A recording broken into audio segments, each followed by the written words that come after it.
Clippers at saka Magic. LA Clippers tsaka Orlando Magic. So, ngayon ko lang nakita yun. So, mas, isipin nyo na lang kung nandun si James Harden. Ang lakas na nito, di ba?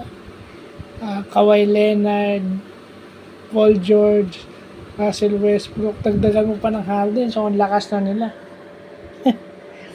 Well, ang kagandahan dito, nakikita na natin yung resurgence ng laro ni Russell Westbrook. I mean, Paul George was Paul George in this game tonight and earlier kanina umaga, and then si Kawhi Leonard, take it easy. Hindi naman masyadong dumain si Kawhi, pero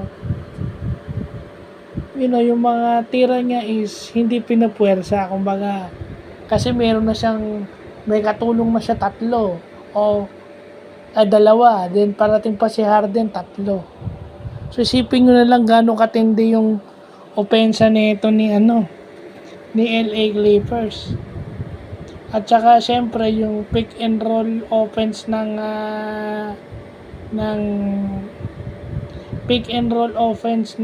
ball screen offense ng LA Clippers mas tataas, mas gaganda kasi nandiyan si James Harden.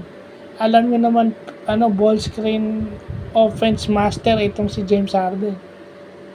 So nakakatakot itong team na to pagka pinabuelo mo. Mahirap hintuin tong mga ganito. Kung yung Magic niya 16, isipin nyo na lang kung si Harden nag-init pa. Kasi hindi mo naman sabay-sabay mag-iinit yung apat merong dalawa or tatlo na mag-iinit. Hindi sila sabay-sabay nag-iinit. Bibirang mangyari o halos hindi pa nangyari, may apat kang superstar, apat doon pare-parehong mainit. Hindi, minsan tatlo, minsan dalawa. So ganun kalalim yung hugot nitong Clippers ngayon. If you neglect injuries at walang ma-injured sa kanila, mahirap na to. Doon mo makikita rin na hindi pa natin alam kung paano gagamitin ni Tyronn Lue itong offensive skills si James Harden kasi hindi pa siya naglalaro. Pero malaki maitutulong nito. So, yun lang po.